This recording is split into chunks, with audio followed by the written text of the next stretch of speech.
안녕하세요, 마선비입니다. 오늘은 시청자분 중에 댓글을 남겨주신 내용이 있는데요. 뭐냐면 차량 AS나 장고장에 대해서도 영상을 부탁드립니다 라는 댓글이었습니다. 그래서 제가 생각하는 지극히 개인적인 생각을 한번 공유해 볼까 합니다. 차량을 중고로든 새 차량을 구매하시든 차량을 구입하시려고 이제 생각을 하시는 분들께서는 당연히 그 차량의 뭐 정비성이라든가 또는 뭐 장고장 부분이라든가 그리고 AS 부분을 많이들 염려를 하고 계실 텐데요. 뭐 저도 이 3008을 구매하기 전에 당연히 그런 부분을 그런 고민사항에 넣었습니다. 굉장히 중요한 부분이죠. 일단 제가 구입한 2018년식 3008 알리르 모델에는 1.6L 블루 HDI 디젤 엔진과 그리고 알신제의 6단 미션이 채택되어 있습니다. 이 파워트레인이 저는 개인적으로 상당히 만족스러웠습니다. 갑자기 왜 파워트레인 이야기냐 싶을 텐데요. 이 파워트레인은 정말 오래전부터 개량의 개량을 거듭하면서 꾸준하게 사용되어 온 그런 엔진과 미션입니다. 그래서 그 숙련도와 그런 완성도 부분에서 굉장히 높다고 생각을 했습니다. 그래서 그만큼 그 정비나 또 장고장 부분에서 이점이 있다고 생각이 됐기 때문에 이 파워트레인이 굉장히 마음에 들었습니다. 현재는 그 1.5L 블루 HDI 디젤 엔진과 그리고 알신제의 8단 미션이 지금 채택이 되어 있는데요. 업그레이드된 사양이죠. 이게 기존의 스펙을 바탕으로 만들어진 거기 때문에 개량 개선되어 온 제품이기 때문에 충분히 이 제품들도 이점이 있다고 생각이 듭니다. 일단 이게 첫 번째 부분이고요. 그리고 푸조라는 브랜드가 다른 유럽의 자동차 회사들보다도 이 디젤 엔진 기술만큼은 상당히 좋습니다. 브랜드 역사나 그리고 이런 푸조의 엔진 기술 관련해 가지고는 또 차량 세팅 이런 거 관련해 가지고는 뭐 여타 다른 유튜버 분들께서 이렇게 자세하게 영상으로 다룬 내용들이 있더라고요. 저도 그런 영상들 몇 개 많이 즐겨 봤거든요. 그런 영상들 보시면 푸조라는 브랜드가 상당히 기술력이 높은 브랜드구나 라는 거를 금세 아실 수 있으실 겁니다. 그래서 그런 부분들은 이제 영상을 한번 참고를 해주시면 좋을 것 같고요. 그런 간단한 예로 들자면 환경 문제에 대응한 뭐 DPF라든가 또는 SCR 시스템 같은 것들은 세계 최초로 이 푸조 브랜드에서 개발한 겁니다. 그래서 이 푸조가 이 디젤 기술력만큼은 굉장히 세계에서 높구나, 푸조 디젤 기술력이 상당히 좋구나 라는 점을 아실 수 있습니다. 그래서 이 부분이 정비성 부분에서 그래도 마음을 편히 가지는 그런 첫 번째 이유였습니다. 그리고 가장 중요한 점은 사실 뽑기입니다. 이 뽑기. 차라는 게 이 뽑기에 따라 이 오는 분들이 느끼는 이 긍정적인 마인드 또는 부정적인 마인드가 여기에서 좌우된다고 저는 생각합니다. 이 뽑기가 결국은 이 차량의 이 브랜드를 사실 판가름한다고 생각해요. 그만큼 뭐 차량을 좋게 하자 없게끔 잘 만드는 회사가 좋지 않겠습니까? 그러니까 뽑았을 때 안 좋은 부분들이 적은 그런 차량의 회사가 아무래도 좋겠죠. 무튼 이 뽑기를 잘했든 못했든 결론적으로 국산차든 수입차든 그 서비스 센터에서 차량이 완성되어진다는 점은 좀 알고 계셔야 될 것 같아요. 다들 그런 말씀들 하잖아요. 현대차는 이제 블루엔즈에서 완성된다, 뭐 그런 말이 있듯이 뭐 어떤 차든 이런 부분은 있다고 생각이 듭니다. 물론 차량이 출고되어지는 당시 때 충분히 뭐 공장이나 PDI에서 충분히 검토를 하고 체크를 해서 내보내지만 하자가 충분히 있을 수 있거든요. 그렇기 때문에 그런 부분에서 좀 마음을 좀 놓으시고 편안하게 마음을 가지시고 출발을 하시는 게 좋지 않겠나 싶습니다. 일단 일반적으로 이제 푸조도 수입차 대부분의 AS와 저는 별반 다르지 않다고 생각합니다. 주변에 동호회 분들의 말을 들어봐도 그렇고요. 또 제 주변에 뭐 푸조 시트로엔 관련해서 타고 있으신 이제 오는민들의 말을 들어봐도 그렇고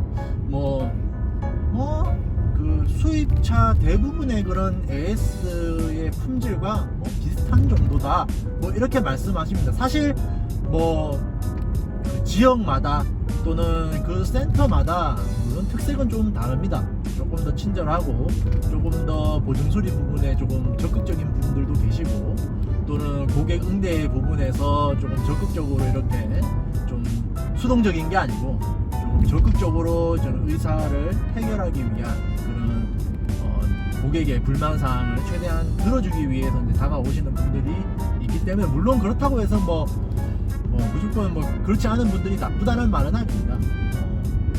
업무 특성상 그럴 수밖에 또 없는 거고요. 일반적으로 그 푸조는 대부분의 그런 수입차 AS 서비스와 크게 다르지 않다는 게 제 주변에 이제 동호회 분들이나 일반적으로 푸조 시트로엔 차를 타고 있으신 오너님들이 그렇게 말씀을 많이들 주시더라고요. 그리고 일반적으로 수입차 이제 센터면 아시잖아요. 이제 입고를 하려면 예약을 해야 되고, 갑자기 방문했을 때는 뭐 간단한 소모품 교환밖에 안 되고, 그리고 뭐 보증 수리를 받는다 치더라도 부품이 또 한국에 잘 없고, 또 부품을 주문하면 뭐 본국에서 뭐 프랑스면 프랑스, 독일이면 독일에서 부품을 받아와야 되고, 그러다 보면 부품 받는 데만 2주 3주, 또 다시 정비 예약 받는 데만 또 2주 3주, 거기에다가 대차 필요하다 그러면 더 기다려야 되고, 아시잖아요. 차량 한 번 수리하는데 한 달 이상 걸리는 거. 그리고 또 장기적으로 또 물고 들어가는 것도 굉장히 많잖아요. 저도 사실 뭐 아직 고치지 못했던 것들, 그리고 아직 고쳐야 될 것들, 그런 거 좀 있거든요. 여전히 그런 거 물고 가는 것 같습니다.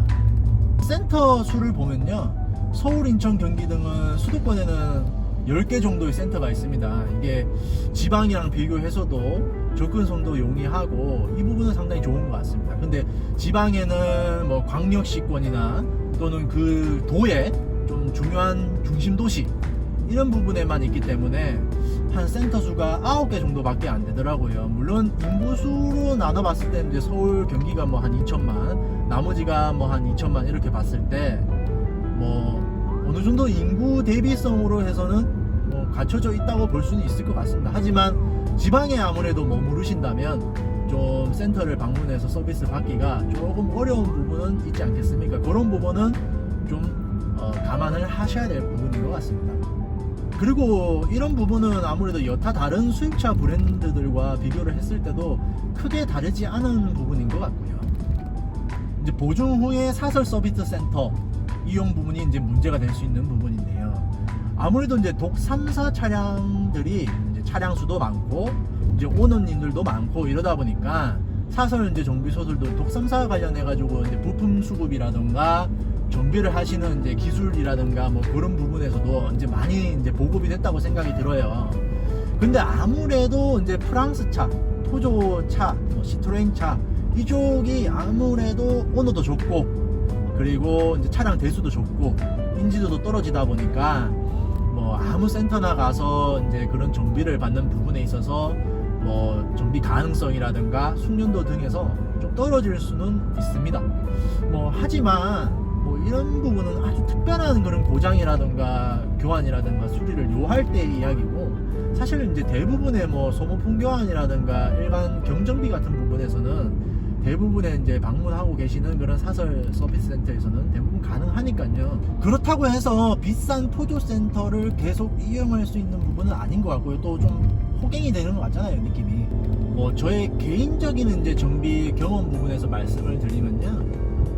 처음에 뭐 브레이크 소리 때문에 센터 진짜 들락날락 많이 했죠. 조수석 사이드 미러 이제 락 폴딩이 안 돼서 또 이 문제 때문에 센터도 들락날락 했고, 그리고 운전석 이제 요추 받침대 부분에 이제 소음이 나서 운전석 시트에 잡소음 때문에 또 센터 몇 번 들락날락 했었죠. 저도 이래저래 여러 가지 이제 문제로 사실은 초반에 이제 센터를 많이 들락날락 했었습니다. 아무래도 처음에 차를 구입을 하면, 새 차를 구입을 하면 좀 그런 부분에서 신경을 많이들 쓰시잖아요. 이제 소음이라던가 뭐 이런 작동 부분이라던가. 그래서 저도 뭐 그런 사람 중에 한 명이었던 것 같아요. 되게 민감하게 반응을 했고 이래저래 센터를 많이 들어갔던 것 같습니다. 처음에는 사소하다면 사소하고 또 개인적으로는 굉장히 큰 이제 부분들이었는데 지금 와서 생각해보면 이제 한 1년 반 정도 이렇게 이제 이 차를 주행을 하고 보니까 사실 이제는 그냥 저냥합니다. 사실 이제 1년 반 정도 지나니까 이제 세차 효과도 떨어지고 그런 부분들도 있기 때문에 예전만큼 그렇게 민감하게 그렇게 반응을 하지 않는 것 같아요.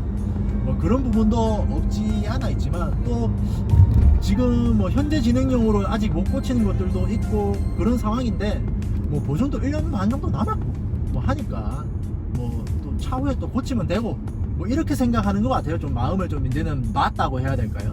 좀 그런 부분이 있어서 좀 마음이 좀 편안하게 뭐 그렇게 타고 있는 것 같습니다. 아무튼 오늘 아주 간단하게 그냥 뭐 푸조 차량 이제 관련한 정비 AS 부분에 대해서 그냥 저의 개인적인 생각을 한번 말씀드려 봤는데요.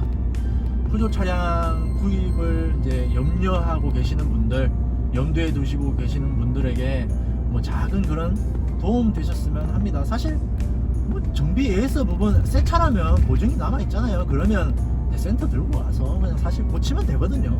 대차해달라 그러고 요구하면 되니까요. 사실 뭐 그런 부분에 대해서는 너무 그렇게 크게 걱정을 안 하셔도 될 것 같습니다. 사실 이런 부분은 수입차를 염두에 두고 계시는 분들이면 어느 정도 그런 보편 타당한 부분이 있다라고 생각을 해주시면 될 것 같습니다. 조만간 뭐 센터도 아무래도 저도 한번 들어가야 되긴 되는데 뭐 차일피일 미루고 있는 상황입니다. 무튼 정비 부분으로 푸조 차량 구입에 조금 고민을 하고 계시는 분들 이 영상 보시고 작은 그런 도움이 되셨으면 좋겠습니다. 날씨도 더운데 건강 잘 챙기시고요. 시청해 주셔서 감사합니다.